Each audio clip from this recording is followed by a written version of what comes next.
Hola a todos, bienvenidos de nuevo a mi canal, a otro video de mi serie de accidentes aéreos. Hoy voy a compartirles la historia del vuelo 3597 de Crossair, una aerolínea regional suiza que fue comprada por Swiss Air después de su quiebra en el 2002, a raíz de 3 accidentes. El que les voy a contar hoy fue el más letal de los 3. Como siempre, en la descripción del video hay términos de los que hablo y todas las fuentes que utilicé para hacer este video.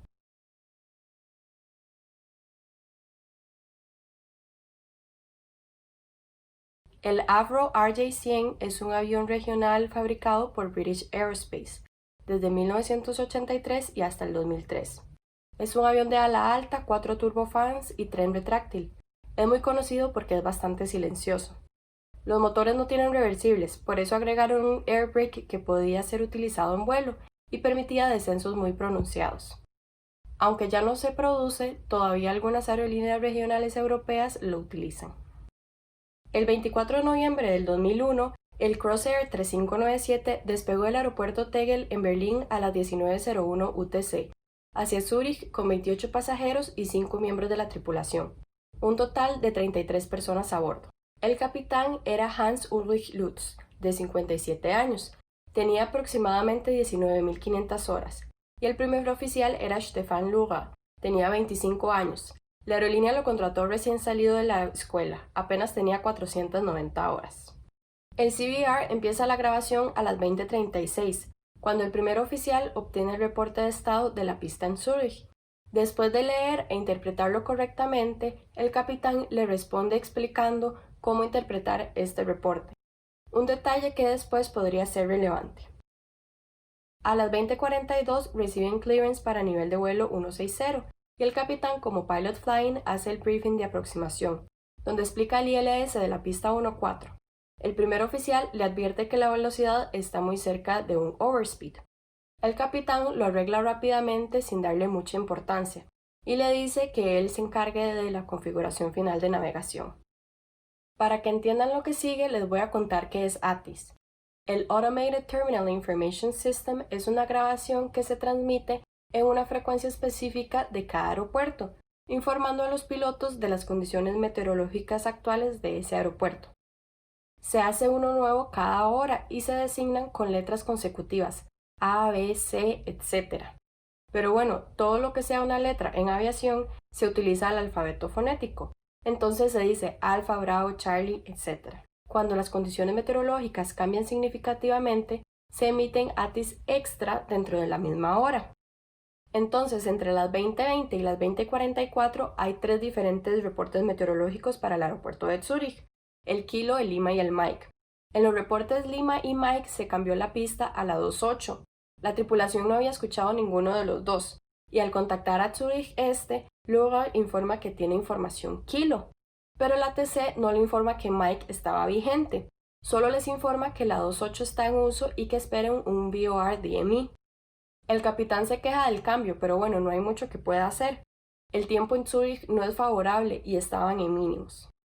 2 minutos después de esta conversación con el ATC, el ATIS November entra en vigencia. Usualmente, y en especial cuando hay varios reportes dentro de la misma hora, el ATC va a informar por frecuencia del nuevo reporte, para asegurarse que todos tengan la información actualizada, pero en esta ocasión no lo hicieron. La visibilidad y el techo estaban cambiando constantemente, por eso los cambios en el ATIS dentro de la misma hora. Así que por las condiciones, el 3597 hace un breve holding de 2 minutos. Durante este holding, el capitán hace el briefing ahora para la pista 28 y el copiloto le confirma que entendió el procedimiento. Cuando salen del holding, los empiezan a alinear con la aproximación y a las 20:58 reciben la autorización para la aproximación por DME pista 28. A las 21:03 pasan a la torre. Estaban entre 4.000 y 5.000 pies, virando al curso final de 275 a unas 11 millas este del aeropuerto. Mientras hacía el viraje, el capitán dice que tiene contacto visual con el terreno. A esta misma hora estaba aterrizando un Embraer 145 en la pista 28 que reportó haber tenido la pista a la vista a 2.2 DME. Hay que tomar en cuenta que el Miss Approach Point de esta carta era 2 DME y 2.390 pies el MDA, así que el aeropuerto estaba muy cerca de los mínimos. Que el capitán comentara que tenía contacto visual con el terreno, que no era un call-out estándar de la aerolínea, deja en duda si fue así o no. Tampoco podemos saber exactamente a qué se refería. Podría ser que donde estaba podía ver el terreno, pero definitivamente a 11 millas no iba a poder ver la pista, si el piloto enfrente de ellos reportó la pista a la vista a 2.2 dme. A las 21:04, Lura dice, estamos a 8 millas, podemos dejar 4.000 pies. Y Lutz le contesta, sí, estamos establecidos, ponga 6.000 altitud de go around. Lura confirma y hace lo que le piden. Establecen un descenso inicial de 1.000 pies por minuto y luego uno de 1.200 pies por minuto, que lo mantienen hasta el final del vuelo. Aquí todo pasa muy rápido. A las 21:05:21 se comunican con la torre por primera vez. Están a 3.240 pies y 6 millas. Terminan las listas para prepararse para el aterrizaje. En la carta se especifica 3.360 pies a 6 millas. Estaban 120 pies por debajo de la altitud mínima. No se sabe si el capitán se dio cuenta y lo ignoró o si del todo no se dio cuenta. A las 21:05:59 a 2.400 pies, el capitán dice, alguien dijo que vio el terreno tarde aquí, aproximando altitud mínima de descenso. Tenemos contacto visual con el terreno. A las 21:06:10 llegan al MDA y el capitán dice, mínimos, contacto con el terreno. Vamos a continuar por el momento. Parece que tenemos contacto con el terreno. Es obvio por este comentario y el comentario anterior que el capitán estaba viendo hacia afuera. Está IMC y él es el pilot flying. Quiere decir que según el manual de operaciones y los SOPs de la aerolínea, tiene que estar concentrado en los instrumentos. El pilot not flying es el que divide su atención entre la cabina y mirar hacia afuera, especialmente en una aproximación de no precisión y bajo las condiciones meteorológicas en las que estaban. Continuaron debajo del MDA y solo 12 segundos después suena el Ground Proximity anunciando 500 pies AGL y el capitán dice, él dijo que la vio a 2 millas. 21:06:31. El GPWS anuncia mínimos. Estos son los mínimos de la compañía, 300 pies AGL. Reciben la autorización para el aterrizaje y el capitán dice, ¿hacemos go around? A las 21:06:34, 3 segundos después dice go around y desconectan el autopiloto. Incrementan la potencia, pero un segundo después se escucha en la grabación de voz el primer impacto con los árboles. Y luego la grabación se detiene. El controlador de la torre podía ver la señal del avión en su pantalla cuando les dio la autorización de aterrizaje. Cuando no recibe respuesta de la tripulación, asume que están ocupados. El controlador se distrae por unos segundos haciendo otras tareas y se da cuenta que la señal del avión ya no está en el radar. 4 minutos después de haberles dado la autorización, activa el protocolo de búsqueda y rescate. El avión se estrelló a pocas millas del aeropuerto. Impactó primero contra unos árboles con una elevación aproximada de 1.854 pies y cayó a unos 200 metros más abajo de la colina, a 1.690 pies de elevación. El primer impacto con los árboles se da en el ala derecha. Perdieron parte del flap y hubo una ruptura del tanque de combustible. Por la fuga de combustible y los gases calientes de los motores, esta zona ya iba incendiándose antes del impacto con el terreno. El avión se separó en dos. La parte trasera no se incendió, pero lo que había quedado de la parte delantera fue destruida por el fuego. De las 33 personas a bordo, 3 miembros de la tripulación pierden su vida. Una tiene heridas graves y una heridas menores. De los pasajeros, 21 tienen heridas fatales, 4 serias y 3 menores. Un total de 24 personas mueren y 9 personas sobreviven al accidente. El accidente es considerado sobrevivible solo por casualidad. Algunos de los sobrevivientes vieron las luces de los primeros policías en el sitio por ahí de las 21:16 y caminaron hacia ellos. Cuando llegaron los primeros bomberos y ambulancias a las 21:22, ellos los guiaron al lugar del accidente. A pesar de las altas temperaturas y la cantidad de combustible que se había regado por todo lado, a 17 minutos de haber llegado, los bomberos lograron controlar el fuego y casi extinguirlo.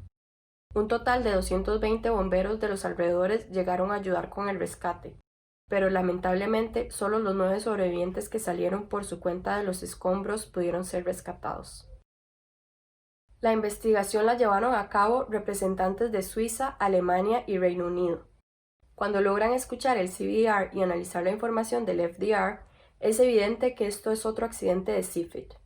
Al momento estaban en condiciones de instrumentos y siguiendo una aproximación publicada. Entonces, ¿por qué estaban debajo de los mínimos donde no deberían estar? Por eso le hacen una investigación extensa a la tripulación y su experiencia de vuelo. Voy a empezar con Lura. Stefan Lura empezó sus estudios en enero del 99, un año después de terminar la secundaria, y para mayo del 2000 tenía la licencia comercial, la habilitación de instrumentos y multimotor. Para julio del 2000 aplicó a Crossair. Comentarios de las pruebas lo describen como una persona positiva, motivada, no agresivo, sensible, benevolente y alguien que busca armonía. En áreas para mejorar lo encuentran un poco inseguro e inmaduro.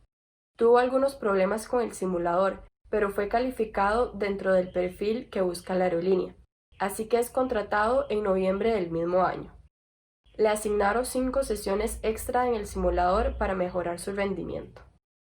En abril empieza su IOE y después de 40 sectores pasa al line check. Durante todo su entrenamiento hay evidencia de varias aproximaciones de no precisión en las que había actuado como pilot not flying, igual que el día del accidente, incluida al menos una igual a la que realizaban el 24 de noviembre. El primer oficial no tenía ningún historial de incidentes previos a este accidente. El capitán Hans Lutz tenía muchas licencias de diferentes tipos y muchas habilitaciones, incluidas las de instructor e instructor de instrumentos.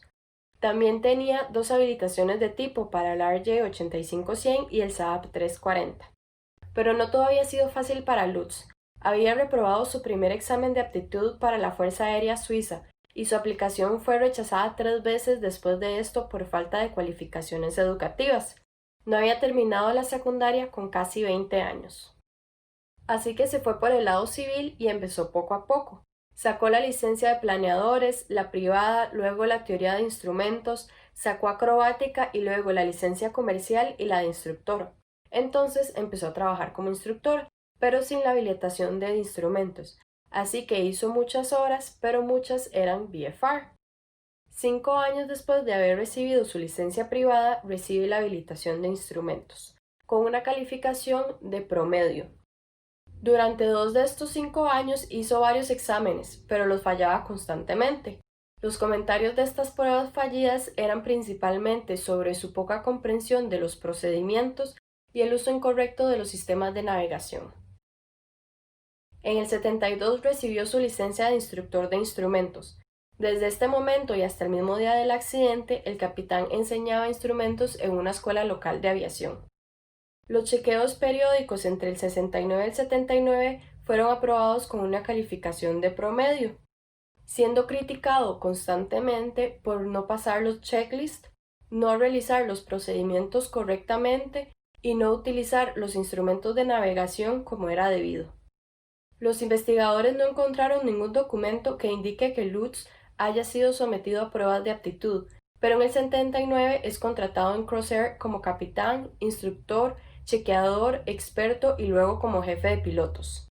Con 4.490 horas pasó el simulador con una calificación por debajo del promedio. En el 82 dejó la compañía y regresó en el 91.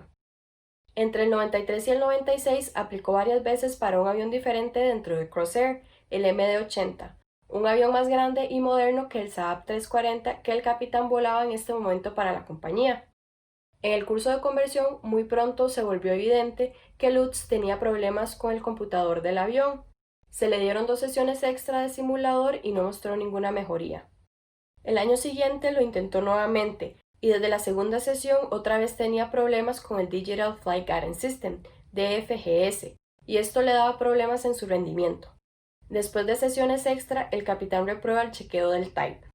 En los comentarios de la prueba están la deficiencia del control manual, el uso inadecuado del DFGS y su toma de decisiones también fue cuestionada.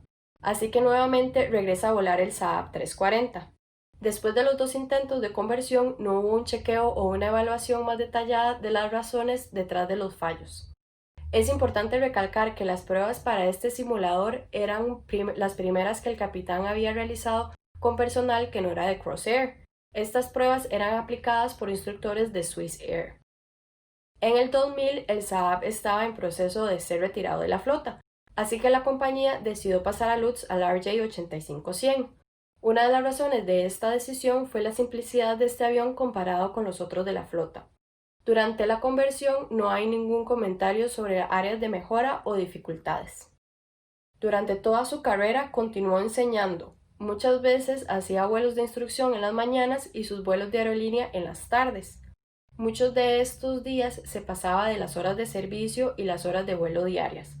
Por ejemplo, a la hora del accidente tenía 13 horas 37 minutos horas de servicio, que era normal para él. Ni la escuela de aviación ni la aerolínea llevaban un récord de las horas de servicio y descanso realizadas en otras empresas. La historia del capitán no termina aquí. Tuvo varios incidentes mientras trabajaba para la aerolínea. Solo voy a mencionar los más relevantes. Pero tomen en cuenta que varios de estos ni siquiera la compañía sabía que habían pasado. Solo salieron a la luz después del accidente del vuelo 3597. En el 90, mientras estaba explicando sistemas en un IOE y para hacer la historia larga corta, parece que su entendimiento del landing gear no era correcto y terminó subiéndolo en tierra, golpeando gravemente el avión que lo declararon pérdida total. Después de este incidente fue removido de su puesto como instructor, pero aparte de eso no sufrió ningún otro tipo de consecuencia por destruir un avión. Durante un route check en el 91 no hizo caso a una instrucción de velocidad del ATC, por eso se metió en la estela turbulenta de un 747. Se olvidó de los checklists y procedimientos antes de aterrizar, y para cuando aterrizaron uno de los tripulantes estaba de pie en la puerta de la cabina. Reprobó este check por su comprensión inadecuada, falta de conciencia situacional y por no realizar los procedimientos adecuados antes del aterrizaje. El siguiente incidente se da cuando estaba haciendo un vuelo regular de noche y IFR hacia Lugano. La aproximación a esta pista se hace sobre un lago rodeado de montañas. Tiene una altitud de 915 pies. A 7000 pies estaba configurado para el aterrizaje y seleccionó un vertical speed de 4000 pies por minuto, cuando el estándar era menos de 2000 pies por minuto. El copiloto lo cuestionó y él le dijo que así también se podía hacer. Mantuvo el vertical speed hasta nivelar a 1200 pies, 300 pies AGL. Todo esto bajo condiciones de vuelo de instrumentos, o sea, definitivamente no siguió la carta de aproximación. Cuando niveló, parte de las montañas y el lago se podían ver y se mantuvo a esta altitud hasta ver la pista y aterrizar. Antes de iniciar el descenso, el capitán había desactivado la alarma de proximidad con el terreno y la de overspeed. El copiloto que lo acompañaba no había reportado este incidente hasta después del accidente en Zurich. Y el último fue en el 99. Crossair ofrecía vuelos charter a gente que quisiera hacer un tour en avión por los Alpes. En el avión iban 30 pasajeros, un tripulante y los 2 pilotos. Estos vuelos se hacían VFR y estaban regulados en el manual de operaciones. Consistían en un vuelo saliendo de Zurich por los Alpes con una parada en Sion y luego de regreso a Zurich. Uno de los pasajeros grabó su experiencia y muestra las largas explicaciones del capitán sobre su ruta de vuelo, y los pasajeros podían visitar la cabina, que no era un procedimiento estándar de la compañía. Cuando se contactan con Sion Torre se dan cuenta que el tiempo del plan de vuelo había expirado, así que el capitán empieza un descenso inmediatamente al aeropuerto que tenía a la vista, que no era Sion, sino Acosta, un aeropuerto 50 kilómetros al sur de Sion, en un valle al otro lado de los Alpes. Como ascendieron por debajo de las montañas, perdieron el contacto por radio con Sion. Después de varios 360 en descenso, sin comunicación por radio con nadie, sin pasar los checklists, se alinean con la pista, y estaban tan bajo que los pasajeros podían leer los rótulos de las calles y se dieron cuenta que estaban en Italia. Así que el capitán inicia un go-around y se dirige hacia Sion, donde el resto del vuelo pasó sin ningún percance. Desde el descenso inicial y hasta la aproximación, el capitán ignoró cualquier cosa que le decía el primer oficial. Trató de llamar su atención al hecho que no tenían comunicación por radio con nadie, del descenso, de las listas, y Lutz ignoró todo lo que le dijo. Por dicha, aparte del avión que tuvo pérdida total, no hubo nada más que lamentar en estos otros incidentes. Un capitán con la cantidad de horas y años de volar como los que tenía el capitán Lutz va a tener varios incidentes y varias ocasiones en que algo no sale como planeado. Pero estos incidentes que mencioné, todos fueron ocasionados por él mismo. Todos nos equivocamos, estamos distraídos o fatigados, pero por esos reportes se enfocan los casos en los que Lutz muestra poco CRM, mala toma de decisiones y desviaciones de los procedimientos que existen para proteger la seguridad del vuelo. Lutz le ponía mucho valor al poder aterrizar temprano o a tiempo, especialmente en el último vuelo del día, como el 3597. Tenía un comportamiento defensivo, no le gustaba la tecnología, los simuladores, los sistemas de navegación digitales, las computadoras de vuelo y le costaba mucho utilizarlos. Lo describieron como muy callado, aislado y poco cooperativo. El reporte incluye 8 páginas dedicadas solo al capitán.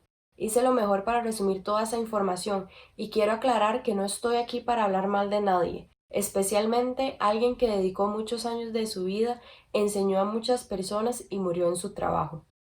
Yo soy de las que sale primero a defender a los pilotos, pero también está la responsabilidad como pilotos de seguir las reglas y hacer todos los procedimientos como tienen que ser. Muchos accidentes pasan por una equivocación del momento, una cadena de errores, pero otros, aunque siempre en cadena, son errores que se deciden tomar deliberadamente, en completa conciencia que estos errores están jugando con la seguridad del vuelo. El problema de CRM no era exclusivo de Lutz. La investigación revela una cultura predominante dentro de la empresa. Todos llevaban cursos de CRM, pero en la práctica los copilotos no eran incluidos en la toma de decisiones.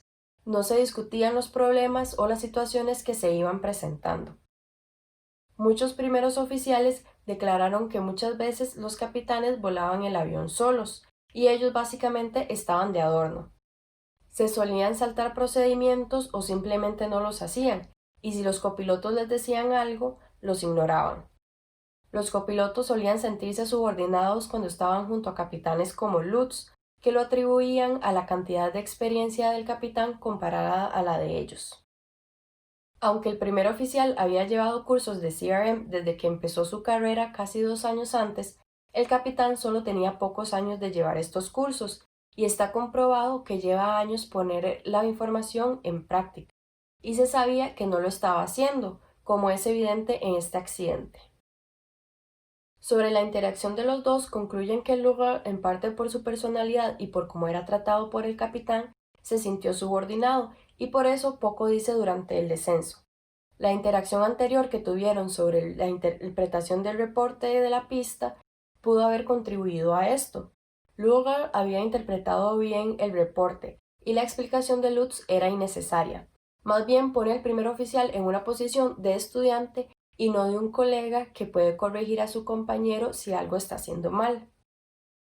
En varias ocasiones desde que dejaron el holding, Lugar estaba ocupado realizando todas las tareas necesarias antes del aterrizaje, lo que le dejaba poco tiempo para estar vigilando qué hacía el capitán. Bueno, y esto es normal, muchas veces el pilot not flying tiene más que hacer que el que vuela, y también es su responsabilidad asegurarse que la otra persona está haciendo el trabajo correcto. Pero entiendo la posición de él, en el sentido de que uno espera que un capitán muy experimentado, que hacía 20 minutos lo estaba sermoneando, estuviera haciendo las cosas bien. O sea, realmente durante este tiempo el capitán estaba bajando mucho más rápido de lo normal, pero no estaba pasando nada loco.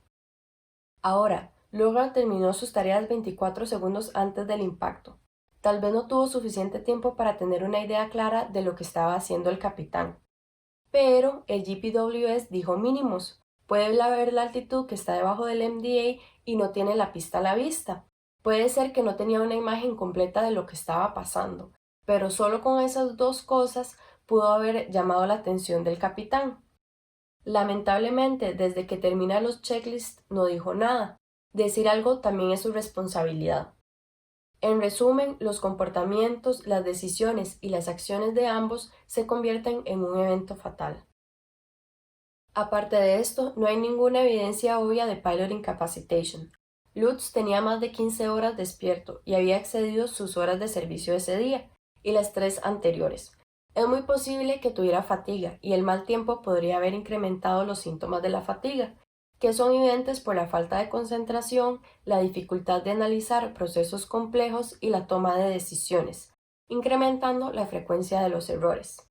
Así que por la evidencia cumple con el criterio de una incapacitación sutil o subtle pilot incapacitation. En el reporte no hay mención si Lugar había llevado entrenamiento sobre cómo reconocer este tipo de incapacidad. Aunque igualmente hay varios factores que contribuyen al accidente, estaba bastante claro que ninguno fue tan determinante como el hecho de que el capitán descendió por debajo del MDA sin tener la pista a la vista. Por varias cosas que dijo que ya mencioné antes, pueden concluir que Lutz estaba consciente que habían pasado el MDA, aunque no hacía referencia a la distancia de ME, pero esperaba pronto ver la pista aunque estaba a 4.4 millas y sabía que la pista no había sido vista hasta las 2.2. Menciona esto en al menos 2 ocasiones, pero no se fija en el DME, lo que da a entender que ya estaba perdiendo su conciencia situacional. Pero como había hecho este procedimiento de esta manera en repetidas ocasiones, como fue evidente por el incidente de Lugano, creía que era capaz de realizar una aproximación bajo instrumentos de noche sin respetar el MDA. Sobre todo, pueden concluir que el capitán se orientaba cada vez más con referencias visuales inadecuadas, porque realmente no las sabían. Hizo un cambio inconsciente de IFR a BFR que le dificultó determinar su posición real con respecto a la pista. Los SOPs especifican una clara división de tareas entre el pilot flying y el not flying para esta fase del vuelo, y la tripulación no cumplió con estas reglas. En otras ocasiones es evidente que el capitán tomó decisiones similares e interpretó los procedimientos requeridos a su conveniencia. Por cultura general de la empresa, es probable que el copiloto había experimentado este tipo de desviaciones de los procedimientos y podría ser una de las razones de por qué no intervino. También parte de estos procedimientos era tener el avión configurado antes del Final Approach Fix. Durante el briefing no se mencionó la configuración ni la velocidad, así que no había un plan claro de cómo se iba a realizar.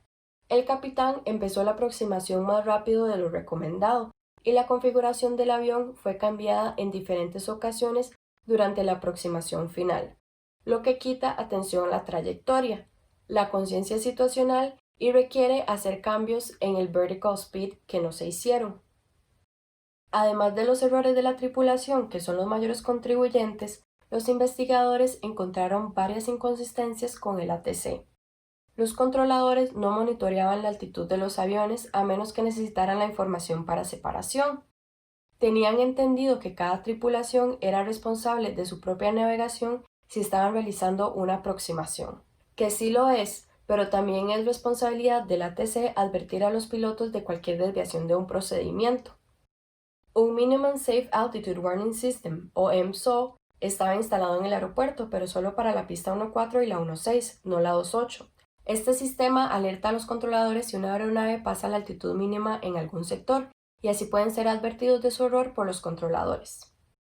Adicionalmente, el vuelo 3597 era uno de los últimos de la noche, y entre los controladores de aproximación se ponen de acuerdo para que los que estaban sin trabajo se fueran temprano a su casa. Entonces, en vez de haber 4 controladores en diferentes posiciones con posibilidades de monitorear el 3597, solo habían 2. El mismo controlador de aproximación se pasó a la estación de torre. El supervisor también se fue temprano a su casa. Dejó 2 personas a cargo de todas las operaciones de la proximidad del aeropuerto. El controlador en la estación de superficie era el supervisor a cargo, pero él no tenía ningún entrenamiento de supervisor. Los turnos de los afortunados que se fueron temprano no terminaban hasta las 10 de la noche. Se fueron una hora antes de acabar su turno. En el aeropuerto de Zúrich, parte de la aproximación a la pista 1.4 pasa sobre una zona residencial alemana. Por eso, desde hace apenas un mes, tenían un procedimiento de reducción de ruido a partir de las 9 horas local. Todas las horas anteriores que he mencionado han sido UTC. Entonces, realmente, el vuelo 3597 iba a aterrizar pasadas las 10 de la noche. Así que este procedimiento ya estaba en vigencia. El procedimiento de reducción de ruido era básicamente utilizar la 2.8 a menos que no cumpliera con los mínimos y la 1.4 o la 1.6 sí, o si el componente de viento no se prestaba para la 2.8. En el caso del 24 de noviembre del 2001, la 2.8, aunque tenía mal tiempo, técnicamente no estaba bajo mínimos y el viento era calmo, así que los controladores tenían que apegarse al procedimiento de reducción de ruido. La 1.4 y la 1.6 estaban mejor equipadas con sistemas de navegación y alertas y aunque tuvieran poca visibilidad, tenían aproximaciones de precisión. Entonces los aviones tienen mejores probabilidades de aterrizar ahí que en la 2.8. Pero de nuevo, no había nada que los controladores pudieran hacer porque la 2.8 no estaba bajo mínimos. Este supervisor que se había ido temprano tenía la autoridad de cambiar la pista por las condiciones meteorológicas, aunque no se cumpliera exactamente con los mínimos, y siempre con el objetivo de cuidar la seguridad de los vuelos. La persona que quedó a cargo no tenía esta autoridad, así que no iba a tomar esa decisión. La carta de aproximación es analizada con detalle y descubren que parte del segmento final se desvía de los estándares de OASI. En resumen, se dan cuenta que desde el Visual Descent Point no es posible ver las luces cuando la visibilidad es menor a 3.500 metros, así que los mínimos de la carta estaban mal designados, lo que también causaba un ángulo mayor a 5 grados en la última milla antes del aterrizaje, que podría causar un descenso desestabilizado cerca del terreno. Además, parte del terreno y los obstáculos no estaban incluidos en la carta. Como la aproximación no estaba hecha bajo estándares regulares de la OASI, los pilotos que frecuentaban este aeropuerto y esta pista sabían que en los mínimos no iban a poder ver la pista, pero la pista tenía papis y el procedimiento que seguían era seguir la aproximación hasta ver las papis, dejar de seguirlas al nivelar en el MDA hasta llegar al Visual Descent Point. Así que es posible que el capitán estaba esperando llegar al MDA, nivelar y ver las papis, parecido a como hizo en Lugano, pero por las condiciones de esta noche no iban a poder verlas. De todos modos, el capitán no entendía dónde estaban exactamente, y las papis no las iba a lograr ver en ningún momento si no nivelaba. El perfil de descenso lo demuestra muy claro. Aparte de esto, por análisis hechos al DFDR se dieron cuenta que el botón de toga no había sido presionado. Si hubiera sido así, el avión hubiera empezado un ascenso de 3.2 segundos. Cuando el capitán decide hacer el go around, 2 segundos después impacta contra los árboles. Entonces, personalmente, no es tan relevante en este caso para la recuperación. La decisión igual fue tomada muy tarde. Si hubiera iniciado el go around cuando el sistema de proximidad de terreno indicó mínimos, en vez de cuestionarse si hacía el go around o no, es muy posible que hubiera podido evitar el accidente. Pudieron hacer la prueba en un simulador y empezar el go around 1 o 2 segundos antes les hubiera salvado la vida. Luego, hay algo que pudo evitar todo esto, el Ground Proximity Warning System. Sabemos que estaba funcionando porque anunció los 500 pies del radioaltímetro y los mínimos, pero ¿por qué no suena la alarma de terrain, pull up? Ok, entonces el sistema tiene dos modos, bajo los cuales existen ciertos requerimientos que el sistema mide para saber si es un descenso inesperado o una aproximación al terreno intencional. O sea, si es un descenso que no se quiere realizar o si está aterrizando.